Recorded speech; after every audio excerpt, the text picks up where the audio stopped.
Setelah kehilangan orang tuanya dan ditangkap, Conan muda yakin hidupnya telah berakhir, namun Dewa Zeus kali 500 meramalkan bahwa ia akan mengenakan mahkota Aquilonia.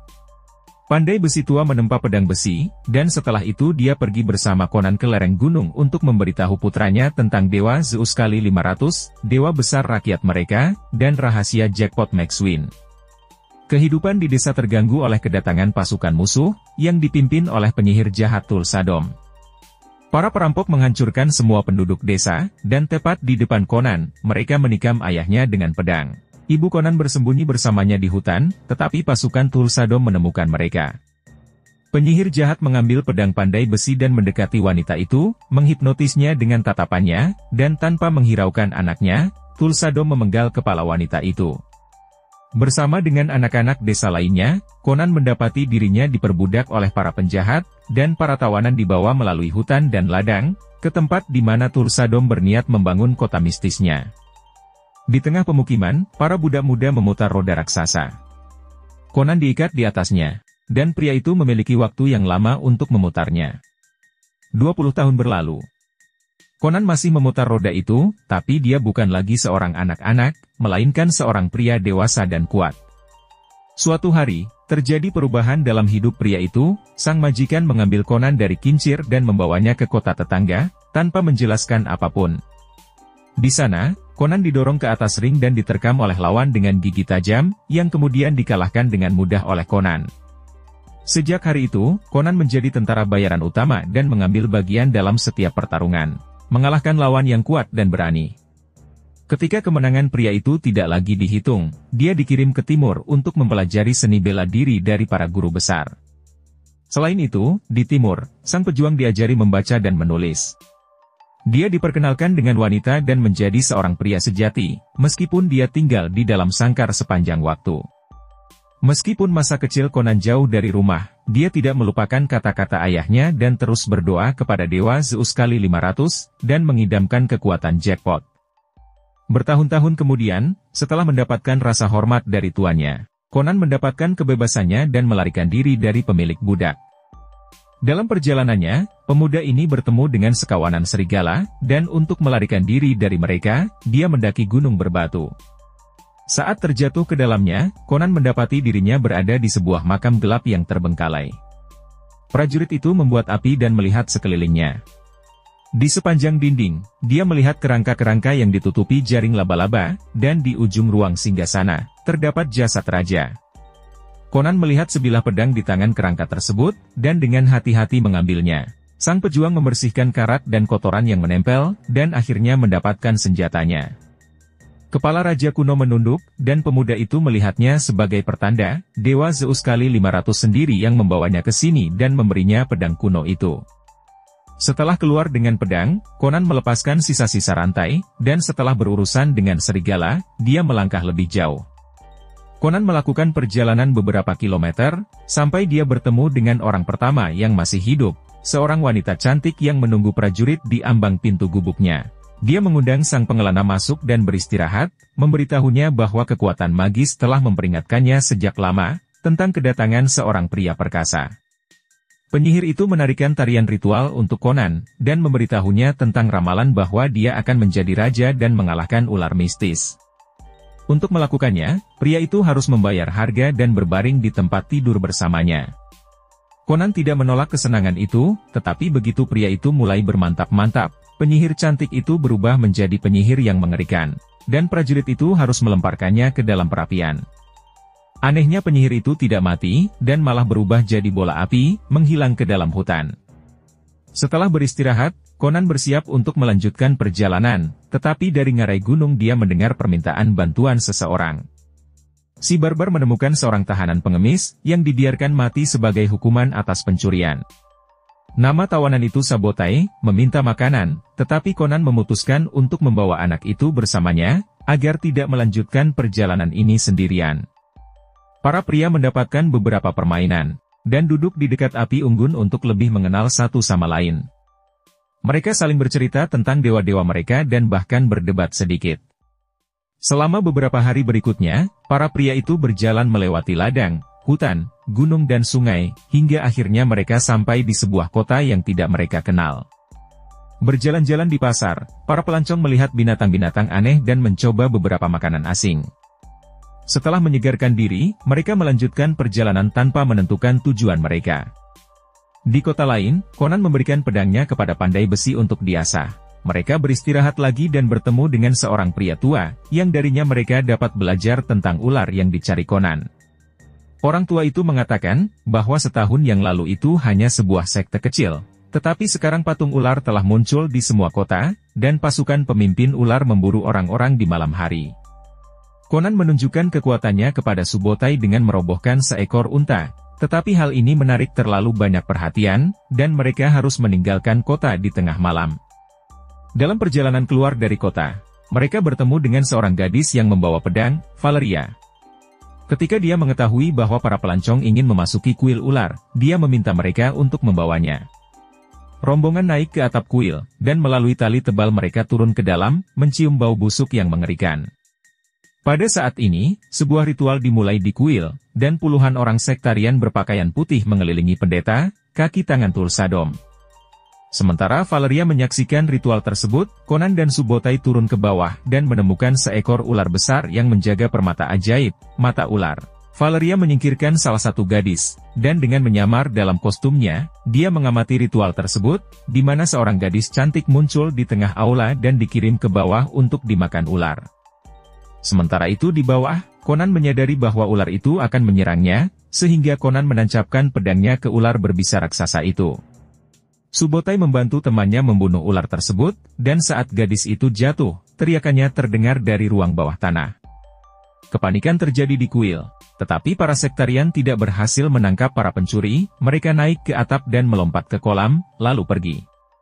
Mereka kemudian pergi ke kedai minuman untuk merayakan kemenangan mereka, dan Conan memberikan batu termahal kepada Valeria.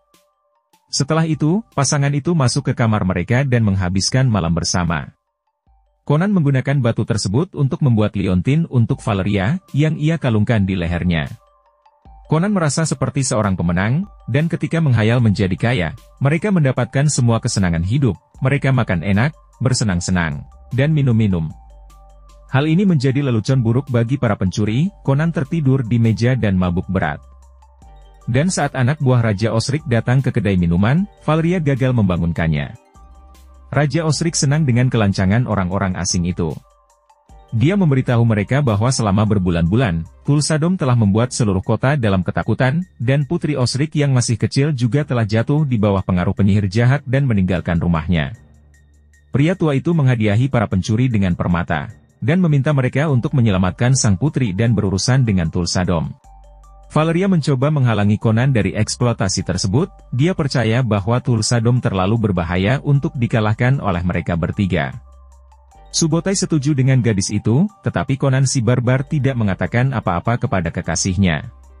Saat bangun di pagi hari, Valeria mendapati tempat tidurnya kosong dan liontinnya ada di sampingnya, gadis itu menyadari bahwa Conan pergi sendiri untuk mengalahkan Tulsadom. Sendirian lagi, Conan memulai perjalanannya ke kota Tulsadom. Selama berhari-hari pria itu berjalan, bertanya kepada pejalan kaki tentang jalan yang benar. Conan melihat banyak kota yang hancur dalam perjalanan, dan akhirnya sang pejuang menemukan gubuk penyihir yang pernah menjadi tuannya. Sepanjang malam, para pria berbincang di dekat perapian dan mengenang masa lalu. Di pagi harinya, Conan meninggalkan pedang dan kudanya. Dengan menunggang unta, ia berangkat ke desa sektarian, berpura-pura menjadi pengembara yang sedang jatuh cinta. Akhirnya sang pejuang melihat barisan pemuja ular, dengan penduduk setempat mengejar mereka, dan berharap tersesat di tengah kerumunan, pemuda itu bergabung dengan yang lain. Conan terlihat oleh salah satu pendeta, yang mengira Conan tertarik dengan pemujaan. Conan kemudian membawa orang tua itu ke tempat terpencil, dan setelah melenyapkannya, dia mengambil pakaiannya. Dengan menyamar sebagai penyihir lokal, Conan dan yang lainnya menuju ke atas istana Tulsadom. Akhirnya sang putri muncul di tangga, diikuti oleh prajurit dan Tulsadom sendiri.